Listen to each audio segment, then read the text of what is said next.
कि देश में क्या चल रहा है क्या नहीं चल रहा है, इस पे चर्चा करना बहुत ज़रूरी है, क्योंकि भारत की जो मनोदशा है, भारत की जो आकार है या जो भारत का विस्तार था वो संकुचित होता चला जा रहा है। ये बहुत बड़ा मुद्दा है और लोगों का जो इस समय आ रहा है, हम लोगों के पास जो मामला प्लाटिंग हो रही है, खेतों में जो है प्लाटिंग हो रही है, रियल एस्टेट वाले कब्जा करते चले जा रहे हैं, सारी चीज़ें हो रही हैं, तो ज़मीन अपना संकुचित होता चला जा रहा है। तो ये बड़ा प्री प्लान वे से काम चल रहा है। भारत पहले कृषि प्रधान देश रहा करता था, लेकिन यहाँ पे डीप स्टेट इकोसिस्टम बड़ा तेज़ी से काम कर रहा है। अगर चलता रहा तो भारत पूरी तरह से हो जाएगा बर्बाद। और यहाँ के जो भी राजनेता हैं, जो भी लोगों को मौका दिया जाता है कि हमारे लिए कुछ करेंगे, तो वो छोटी मोटी रेवड़ियों में जो है हमारे देश के जो भी मासूम जनता है और गांव क्षेत्र ग्रामीण क्षेत्र की जनता है, बाकी तो वो ग्रामीण क्षेत्र की जनता को आप बिल्कुल बेवकूफ़ भी ना समझिए, वो भी जो है समझदार है, सारी चीज़ें समझती है। परंतु लालच ऐसी चीज़ है, भारत में लालच ऐसा था कि पहले अगर बात करी जाए तो अगर 150 वर्ष 200 वर्ष अगर अंग्रेज भी राज करे तो कुछ लोग आए थे यहाँ पे, 1000 लोग आए थे यहाँ के, पहले विदेश नीति के तहत यहाँ पे आए व्यापार करने के लिए भारत में, जाना समझा कि यहाँ के लोग कैसे हैं कैसे नहीं हैं, इनकी मनोदशा को समझा। उसके बाद से जो है संख्या बढ़ती चली गई और आए, जैसे अभी मोदी जी जो कर रहे हैं, विदेशी इन्वेस्टरों को यहाँ पे बुला रहे हैं, इन्वेस्टर समिति हो रही थी और बहुत बड़ा सब कुछ हो रहा था कि भारत को डेवलप कैसे बनाना है। लेकिन आज वही परेशान है, जैसे ट्रंप ने टैरिफ लगा दिया 50% का, या बाहर से ऑयल मंगाया जा रहा है, बाहर से जो भी हम इंपोर्ट करते हैं देशों से, तो उस पर पूरी तरह से डिपेंड होना हम लोगों के लिए ये खतरा का विषय है। विदेश नीति अलग की चीज़ हो गई, लेकिन इसको विदेश जो लोकतंत्र है, जिन देशों में लोकतंत्र काम कर रहा है और जिन देशों में लोकतंत्र लागू हुआ, वैसे तो भारत का लोकतंत्र जो कहा जाता है कि बहुत बड़ा लोकतंत्र है और इसके लिए सभी लोग बोलते भी हैं कि भारत एक संप्रभु राष्ट्र है। तो संप्रभु भाई ये बताइए कि हम आज़ादी नहीं है अभी भी, आज भी हमारा संप्रभु राष्ट्र कैसे है? हम विदेशियों के ऊपर डिपेंड है, या हमारा स्वयं का तंत्र कैसे है?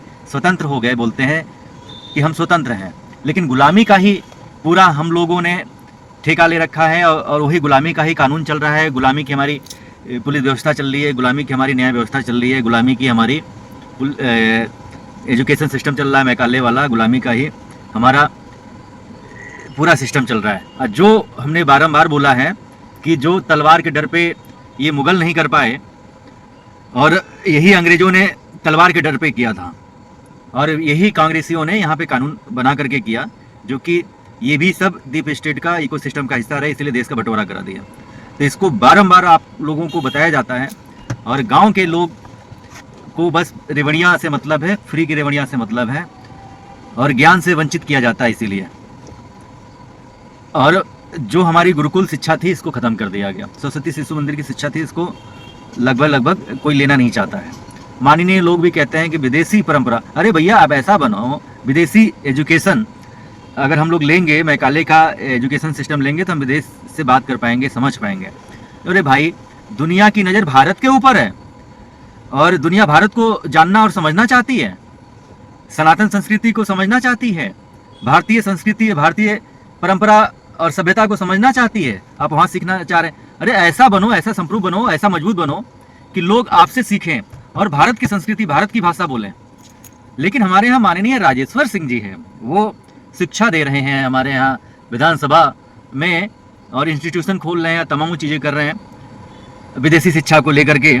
तो वही तो लड़के आजकल अपने मम्मी पापा की सेवा नहीं करते हैं, मम्मी पापा को वृद्धाश्रम में भिजवा दे रहे हैं, और अपने जो भी शादी की परंपरा है, पहले लिव इन रिलेशनशिप में रहते हैं, वो जानना समझना चाहते हैं ना, जैसे विदेश की भाषा, विदेश के कल्चर को जानना समझना चाहते हैं। तो राजेश्वर सिंह जी का यही कहना है कि समझना चाहते हैं, और वही बात करी जाए तो वो में जाते हैं, और जो कंडोम का प्रयोग होता है, या इसको जानना समझना है ना, और भौतिक सुख को लेना है।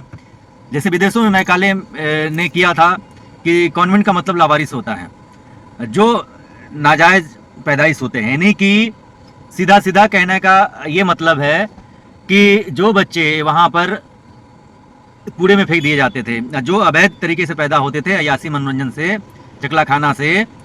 ये चकला खाना तो यहाँ पे भी कलकत्ता में अपनाया था, गुरुकुल को ख़त्म किया था, जो वहाँ पे गुरुकुल पढ़ाया जाता था बंगाल में। अब वहाँ पे रोहिंग्या घुसपैठिए आ गए हैं, मिशनरी भी बड़ा तेज़ी से काम कर रही है, विदेशी फंडिंग हो रहा है, और खाड़ी देशों से इस्लाम के प्रचार प्रसार के लिए, कन्वर्जन के लिए फंडिंग हो रहा है।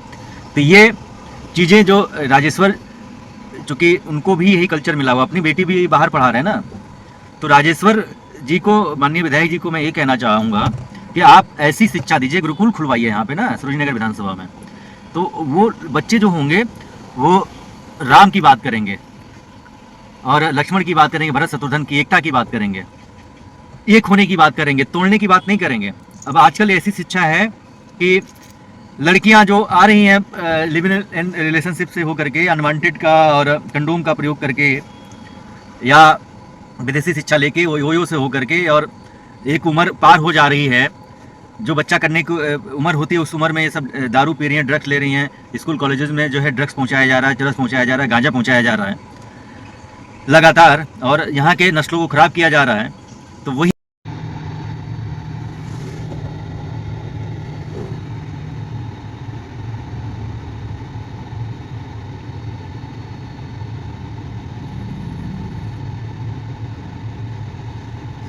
लड़के से ज़्यादा लड़कियां सिगरेट पीती हैं, नशा करती हैं, ड्रग्स लेती हैं, ये जिहाद फैला हुआ है।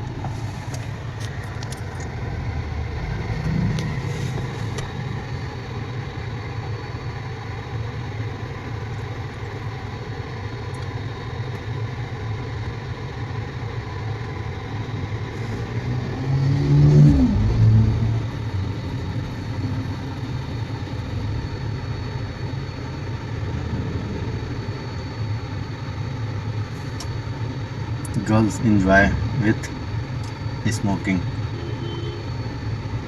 and drugs. ये है मेघालय की शिक्षा।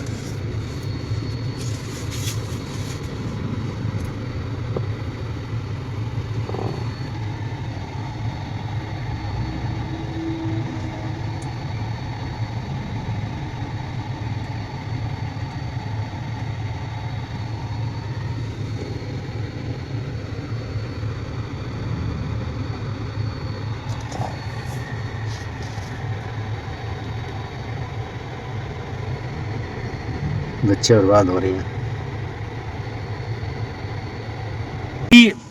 जो है आप सिखा रहे हो, वो कर रहे हो नारकोटिक्स विभाग, और आप लोग के यहाँ सब लोग पुलिस प्रशासन में रहे हैं, आप लोगों के यहाँ सभी लोग IAS रहे, PCS रहे, इनकम टैक्स में रहे, आप लोगों ने जो भी प्रशासनिक सिस्टम रहा उस पर कब्जा किया और लूटा पाटा लिया, लेकिन आपको गुरुकुल खुलवाना चाहिए था, और अपने नाम से आपने अपने माता जी के नाम से तारा शक्ति केंद्र खुलवाया है। वो ट्रस्ट का पैसा आता है, कितने लोगों को पहुंचता है, कितने लोगों का नहीं पहुंचता। कौशल किशोर जी ने भी जो है यहाँ पे हमारे यहाँ नशा मुक्ति केंद्र चला रहे हैं, उसके तहत करोड़ों अरबों रुपए आ रही हैं, लेकिन नशा लगातार जो है बढ़ता चला जा रहा है। आर्टिकल 47 संविधान में शपथ आप लोग लेते हैं, इसको हम ख़त्म करेंगे, इसकी रक्षा करेंगे, तो वो कानून जो आप लोगों के अधिकार क्षेत्र में जो शपथ लेते हैं, तो पूरी तरह से बैन क्यों नहीं कर देते हैं? गुजरात में बैन है, बिहार में बैन है, छत्तीसगढ़ में बैन है, कई जगह बैन है, कई राज्यों में, तो आप क्यों नहीं बैन कराते हैं? उसके प्रति उसके खिलाफ क्यों नहीं आप लोग आवाज़ उठाते हैं? और विदेशी शिक्षा लेने की बात कर रहे हैं, सीखेंगे नहीं या ये नहीं। तो गुरुकुल शिक्षा को बंद करा दिया गया, इसीलिए बंद करा दिया गया क्योंकि नालंदा विश्वविद्यालय भी जला दिया गया, क्योंकि राजेश्वर इस गुरुकुल शिक्षा से एक तरह से वंचित रहे, लिए नहीं। अन्यथा नाम तो बहुत अच्छा है राजेश्वर, जैसे रामेश्वर हो गया, राजेश्वर हो गया, राम का ही रूप हो गया राजेश्वर। तो राम नीति में ये होता है कि भरत हो गए, चाहे शत्रुघ्न हो गए, लक्ष्मण हो गए, राम, तो ये एक संस्कार था। और आप विदेशी शिक्षा दे रहे हैं, विदेशी शिक्षा में ये होता है मान्यवर कि विदेशी शिक्षा सीधे सीधे ये सिखाती है, मैकाले की जो मैकेनिज्म है, आजकल बहन बेटियां क्या कर रही हैं, क्या नहीं कर रही हैं, आप लोगों को स्वयं में पता होगा। तो वो माता पिता को, पहले दशरथ जी थे, एक बार दशरथ जी के कहने पे राम जी जो है वनवास चले गए 14 वर्ष के लिए, उनके पुत्रों को भी कष्ट हुआ, जो भी था, और एक मैकेनिज्म था वहाँ पे परिवार में भी। और आजकल के जो विदेशी शिक्षा में है कि अगर कोई पत्नी आ जाती है तो उनके यहाँ कोई मैकेनिज्म नहीं है और वो अलग परवरिश में, अलग शिक्षा, अलग देखा जाए तो ज्ञान लेके आई है, अलग ढंग से उनकी परवरिश हुई है। तो वो जो आते हैं तो अपने भाइयों से अलग करा देते हैं। साज बहू और साजिश का सीरियल जो आता है, तो इससे ये सब चीज़ें हो रही हैं। तो सीधे सीधे हमारे कहने का मतलब ये है कि मैकाले शिक्षा को जो ये भारत में परोसा गया है, गुरुकुल को ख़त्म किया गया नस्लों बर्बाद करने के लिए।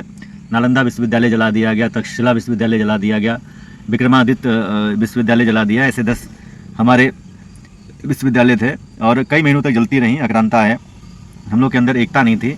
तो वही मैं कहना चाहता हूँ कि एकता नहीं रहेगी तो मुट्ठी भर अंग्रेज आए थे यहाँ पे, करोड़ों लोगों को, अरबों लोगों को जातियों में बांटा, डिवाइड एंड रूल किया, राज किया। नहीं तो मुट्ठी भर लोगों की औकात न थी कि हमारे ऊपर राज कर पाते हैं। क्योंकि यही गुरुकुल में सिखाया जाता था कि सभी भाई एक रहें, सब लोग एक रहें। और वही मैकाले शिक्षा में ये सिखाया जाता है, बतलाया जाता है कि राम के प्रति और भगवान शिव जी के प्रति, ब्रह्मा जी के प्रति, और ब्रह्मा जी को लेकर के गालियाँ भी दी जाती हैं, सरस्वती माँ को लगा करके, चाहे उनकी साली को, चाहे सब बेटी को लगा करके। तो ये अपने यहाँ मैकाले शिक्षा जो दी जा रही है, परोसी जा रही है, तो यही कारण है कि अपने यहाँ जो सनातन धर्म है उसका दुष्प्रचार करना और यीशु को महान बताना। मदरसे में ये बताया जाता है कि अल्लाह ही ईश्वर है, ला इलाहा इल्लल्लाह मोहम्मद रसूलुल्लाह, अल्लाह के अलावा और दूसरा कोई पूजने योग्य नहीं है। बिस्मिल्लाहिर्रहमानिर्रहीम, ला इलाहा इल्लल्लाह मोहम्मद रसूलुल्लाह, अलीउल्लाह वसीयो रसूलुल्लाह, ला इलाहा रसूलुल्लाह बिला हाफ़ज़। तो तमामों ये कलमा, तमामों ये सब आयतें हैं, कुरान है। और आप लोगों को ये भी पता होना चाहिए, कुरान का मतलब कुप्रथा से, और रान को मतलब ये होता है कि कुकर्म से इसको रखना। जैसे अजान का मतलब इसमें मगरिब का समय है, अभी मैंने लाइट जलाया तो अजान हो रही है। अजान ला इलाहा इल्लल्लाह मोहम्मद रसूलुल्लाह, मतलब अल्लाह के अलावा और कोई दूसरा पूजने योग्य नहीं है। अभी ये सब 786 ईस्वी में, इसी कलयुग में पैदा हुए हैं और कन्वर्टेड हिंदू ही इसका विरोध कर रहे हैं। बताओ, ये शिक्षा है हमारे यहाँ। तो हम लोगों ने बारंबार ये सदैव कहा है कि जो अंबेडकर साहब जी का जो संविधान था उसमें कांग्रेसियों ने बहुत बड़ा महापाप किया, 77 संशोधन किए, 50 से अधिक महापाप किए। तो ये मोहम्मद सल्लल्लाहु अलैहि वसल्लम की अगर बात करी जाए तो इसकी प्रेरणा से लोग पूरी तरह से वाकिफ थे। हमारे पूर्वज इतने मजबूत थे कि हम लोगों का मतलब अच्छा सूत्र है, सब कुछ है। लेकिन ये गयासुद्दीन गाजी, चाहे महात्मा गांधी, ये सब जो है बदल गए, कन्वर्ट हो गए। इन सबों कभी नाखून तक नहीं लगा। और अगर इनकी बात करी जाए तो अगर किसी से बात करना हो, कहीं पे बात करना हो, ये सब चूँकि अंग्रेज़ों के दलाल थे, चापलूस, चाटुकार थे, तो चाटुकारिता बहुत अच्छी तरह से किए और इसको राष्ट्रपिता बना दिया गया। और नेहरू को कहीं दाग नहीं आई, ना कभी स्वतंत्रता सेनानी में इसका कभी नाम आया। आप सरदार वल्लभ भाई पटेल साहब को भूल गए, सुभाष चंद्र बोस साहब को भूल गए, चंद्रशेखर आज़ाद जी को भूल गए, भगत सिंह जी को भूल गए, सरदार बिस्मिल साहब को भूल गए। ऐसे ढेर सारे स्वतंत्रता सेनानी थे जो कि अपने रगों से भारत को सींचा और देश को आज़ादी के मोड़ पे लेके आए और वंदे मातरम का नारा दिया, सब कुछ किया। लेकिन जो अंग्रेज़ के जो दलाल थे, जो चापलूस थे, चाटुकार थे, महात्मा गांधी को क्या आप लोग कम समझते हैं? चरखे पे आज़ादी थोड़ी मिली है चरखा चला करके। जो भगत सिंह जी थे या ये पंडित चंद्रशेखर आज़ाद जी थे, सुभाष चंद्र बोस जी थे, इन लोगों के मेहनत से बना है हमारा देश। और तभी वो लोग जो है भागने से मजबूर हो गए यहाँ से। तो सीधी सी बात है कि आप लोग जो हमारे यहाँ जो सिस्टम चल रहा है, विदेशी शिक्षा चल रही है, उसको ख़त्म करने की ज़रूरत है। अंबेडकर साहब ने, बी एन राव साहब ने, चाहे और भी लोग थे वहाँ पे 21 मेंबर, उन लोगों ने जो संविधान बनाया, उसका कैसे भाई लोकतंत्र जिस देश में लागू है, भारत को बहुत बड़ा लोकतंत्र कहा जाता है, तो कैसे समाप्त किया गया है यहाँ पे। जैसे 26 जनवरी 1950 को गणतंत्र लागू होता है, संविधान लागू होता है, 2 साल 11 महीना 18 दिन 17 दिन लगते हैं, 18 दिन लगते हैं और इसको लागू किया जाता है। और उसके बाद से तुरंत ये गयासुद्दीन गाजी का पोता जवाहरलाल नेहरू की बात करी जाती है, नहर किनारे का रहने वाला है।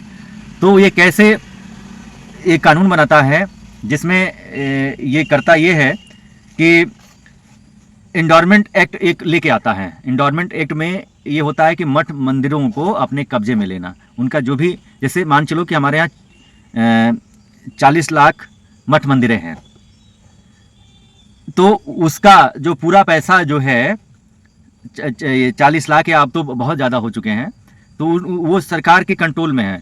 जो हम लोग अगर इच्छा से स्वेच्छा से जाते हैं मंदिर में चढ़ाते हैं, हमारी जो इच्छा पूर्ति होती है, मनोकामना होती है, जो श्रद्धा होती है, उसको हम लोग पीड़ित होते हैं, तो अगर हम लोग जो भी चंदा देते हैं वो पूरा जो है सरकार ले लेती है।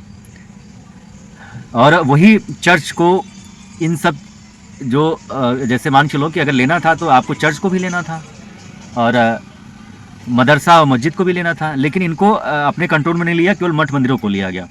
तो 1950 में ये एंडोर्मेंट एक्ट बनाया गया। और वही मैं कह रहा था कि राजेश सर जो कहते हैं कि बिना विदेशी शिक्षा का हम लोग बाहर से जो भी कम्युनिकेशन होता है, जो भी चीज़ें होती हैं, तो हम लोग सीख जान नहीं सकते। लेकिन राजेश्वर को ये भी नहीं पता है, क्योंकि उन लोगों ने खुद ही मैकाले की शिक्षा ली है। मैकाले का पूरा इनकी बेटी है, पूरा इनका खानदान लिया हुआ है। जैसे पहले था कि लॉर्ड मैकाले कहा करता था कि जब ये अपना 1975 में अपना वो संभाला था अपने पिताजी के पास, और 1854 में इसने 1835 में और 1854 में जो ये कानून लेके आया, 1858 में इसको लागू किया, ये मैकाले शिक्षा, जो नस्लों को बर्बाद करना था और इनके माइंड पे वास करना था कि रहेंगे दिल से तो भारतीय, नहीं सॉरी शरीर से भारतीय लेकिन दिल से रहेंगे गुलाम, और अपने माता पिता को ये गाली देंगे। कॉन्वेंट का मतलब होता है लावारिस। यही लावारिस वाला शिक्षा ज्ञान इन लोगों ने लिया राजेश्वर ने। और राजेश्वर की अगर बात करी जाती है तो अच्छे अधिकारी हैं, सब कुछ है, लेकिन जो इनकी सोच है वो जो दिमाग में भर दिया जाता है ना, वही तो रहेगी ना, वही ये चीज़ें कर रहे हैं एनजीओ बना करके।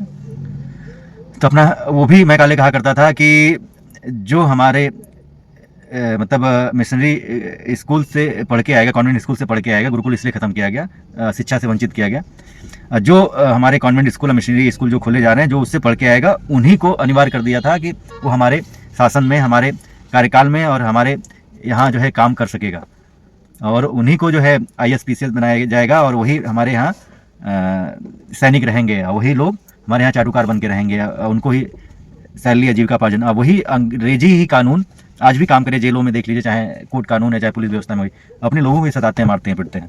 तभी तो लोग कहते हैं कि अंग्रेज चले गए लेकिन गुलामी यहाँ पे बनी रही, अंधा कानून है, और वही लोग सताए जाते हैं जो निर्दोष व्यक्ति होते हैं। इसलिए तो हम कहते हैं बारंबार कि narco poly brain mapping test अनिवार्य करना चाहिए, चाहे और जो झूठ बोलता है, झूठ को एक अपराध जो है घोषित करना चाहिए। चुनाव में आकर नेता भी झूठ बोलते हैं देशों को, और चापलूस चाटुकारों यहाँ पे जो जितने लोग हैं वो अपने नेताओं को हिटलर बना देती है, और ऐसे ही कांग्रेस अभी जो काम कर रही है, तो इसी ही कारण है, इसलिए कर रही है। तो मैं बारंबार कहूँगा कि गुरुकुल शिक्षा को लेकर आया जाए, विदेशी तंत्र को ख़त्म किया जाए। हम संप्रभु नहीं हैं, ना हम स्वतंत्र हैं। अभी भी हमारे यहाँ गुरुकुल शिक्षा लाई जा सकती है, रामराज लाया जा सकता है। मैकाले शिक्षा हमारे यहाँ की शिक्षा नहीं है। हम लोग ऐसा करें कि लोग हमसे सीखें, हमारी संस्कृति सीखें, हमारी सभ्यता सीखें, हमारा जो शिक्षा है, एजुकेशन सिस्टम है, हमारा ले। हम लोग सनातन हैं, ये पंथ हैं, ये बाद में उभरे हैं, और सबका बाप सनातन है। हमारे यहाँ 9 ग्रह हैं, हमारे यहाँ ब्रह्मांड है, हमारे यहाँ 4 वेद हैं, हमारे यहाँ 4 जो है देखा जाए युग हैं, चाहे वह सतयुग हो, त्रेता हो, द्वापर हो या कलयुग हो, जो कि जब से ब्रह्मांड की उत्पत्ति हुई है, पृथ्वी लोग बना तब से है। ऐसे 18 पुराण हैं, ऐसे ही हमारे यहाँ 4 आश्रम हैं, ऐसे ही हमारे यहाँ 4 पुरुषार्थ हैं, और तमामों शास्त्रों का संयोजित वो है। और अगर इस रास्ते पे चलेगा तो कोई कष्ट नहीं होगा, और वह ही राज्य कर सकता है जो इन सब चीज़ों पे पहल करता हो। वही राजा राम बनने के योग है, वही कृष्ण बनने के योग है, वही शंकर जी बनने के योग है। विदेशी शिक्षा हमारी शिक्षा नहीं है।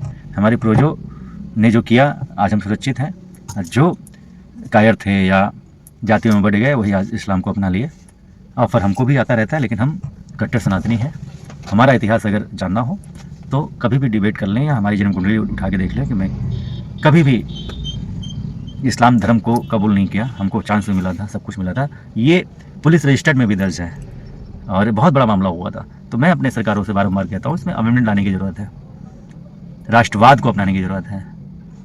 समाज और देश के लोग आपके ऊपर निर्भर हैं। कहने का पूरा मतलब है, समाज का कार्य है, समाज का जो कर्म है वो कर रही है, समाज का जो कर्म है, कार्य है, वो धर्म की जय करना। लेकिन बात करी जाए जो राष्ट्र या देश का कार्य होता है वो नेताओं और शासक का होता है धर्म का नाश करना। और narco polygraphy brain mapping test अनिवार्य करिए। और जो विदेशी फंडिंग FCRA वाला अब जो आ रही है भारत को बर्बाद करने के लिए, जो इस इकोसिस्टम काम कर रहा है, छांगुर बाबा जैसे लोग या कांग्रेसी जैसे डीप स्टेट का हिस्सा बना दिया गया है, इसको प्रोजेक्ट किया जा रहा है। यूट्यूबर भी काम कर रहे हैं, ट्विटर पे तमाम ये बना रखे हैं साइडें बाहर के जो इकोसिस्टम का हिस्सा हैं, जो दुष्प्रचार कर रहे हैं। परिणाम उनके खिलाफ सख्त से सख्त कार्रवाई करने की ज़रूरत है। बाकी यहाँ पे जो नचनियाँ हैं, इंस्टाग्राम रील्स बनाती हैं, अपने सभ्यता संस्कृति को जो बर्बाद कर रही हैं बेटियाँ, अश्लीलता कानून जो है बनाने की ज़रूरत है। इंस्टाग्राम ऐसे साइडें जो बंद करने की ज़रूरत है जो कि समाज में को दूषित कर रही हैं। और बॉलीवुड में जो इस तरह के जो कार्य हो रहे हैं, बॉलीवुड जिहाद हो रहा है, समाज में ये कैंसर की तरफ फैलता जा रहा है। अपने बहन बेटियां बर्बाद होती चली जा रही हैं, बाज होती चली जा रही हैं। और हम दो हमारे एक, या कोई भी नहीं, उनके यहाँ 4 बीवी 40 बच्चे हो रहे हैं। इसी कारण उनके यहाँ जल्दी शादी हो जाती है। हमारे यहाँ बेटियाँ नचनियाँ बनती चली जा रही है।